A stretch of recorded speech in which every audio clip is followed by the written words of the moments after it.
Welcome back to inFocus with David Coletto. I'm your host, David Coletto. On this special episode of inFocus, I share some insights into the path to victory for the Conservative Party of Canada. With the party holding its policy convention this week, I took a look at some of our recent surveys to understand both the opportunities and risks for the Conservatives headed into a likely federal election this year. Well, thanks for listening, and I hope you enjoy this analysis.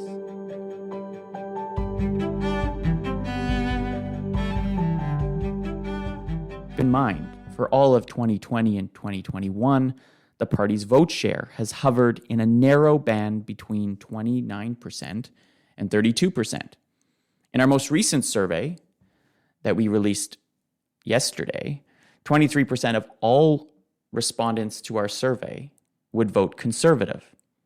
That's half the number who say they are open to voting Conservative. In other words, there are 23%, or about 1 out of 4 Canadians, who say they are open to voting Conservative, but right now are either supporting another party or say they are undecided. So this analysis that I posted on my website on Friday, abacusdata.ca, compared those current Conservative supporters with the potential Conservatives. Here are the 5 key findings. First, it's very clear that potential Conservative voters out there are much younger than current supporters. For example, 57%, more than half of potential Conservative voters are under the age of 45, compared to only 1 out of 3 of current supporters. The implication, the party needs to find a way to appeal to younger voters. Fights over abortion, and I think the perception that the party doesn't care about climate change won't help in this regard. In fact, in our most recent survey, the Conservatives are polling 4th behind the Green Party among those under 30 and have been trending down for 3 straight months. The second finding is that potential Conservative voters are far more diverse than current supporters. Currently, 14% of Conservative supporters self-identify as a member of a racialized group. Among potential supporters, that's more than double at 29%. Implication being the Conservatives need to find a way to appeal to more diverse Canadians, particularly in ridings in and around the Lower Mainland of Vancouver and British Columbia and the Greater Toronto Area. The third finding shows that anti-immigrant sentiment is higher among current supporters, but far fewer potential Conservative voters feel the same way. We ask a question in our survey, do you think that immigrants today strengthen our country or are they a burden? 71% of potential Conservative supporters, those accessible to the party but aren't supporting them today, say that immigrants strengthen the country. That's 13 points higher than feel the same way among Conservative supporters. Conservatives are split on the value of immigration. Their accessible voters, less so. The implication being that the party needs to do more to appear to be less anti-immigrant, while at the same time finding a way to appease those in the party who want to see immigration levels reduced.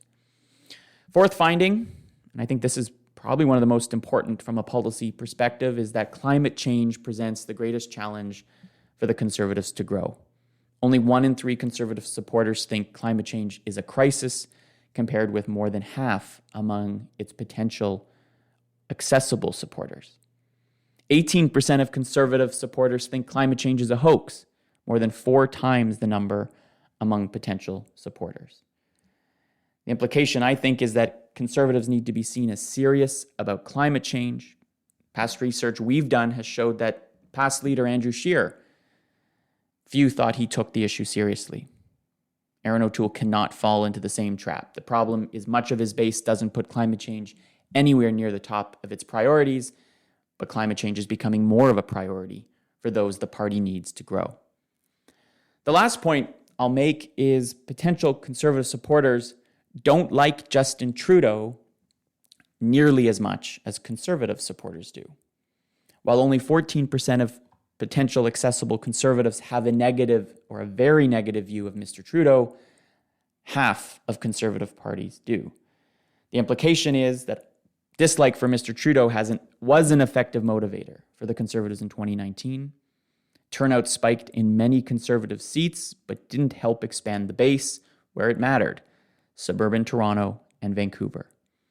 Today, the public is far less angry with Mr. Trudeau than they were in 2019, and so anger alone will not help the Conservatives win. All this points to two things. One, there is a path for victory for the Conservatives right now. Almost half of the country are open to voting for the party, but half of that base right now is not inclined to vote. And so Conservatives have to ask why. In the past, they've been able to benefit from anger towards the incumbent, towards Mr. Trudeau, towards the Liberals.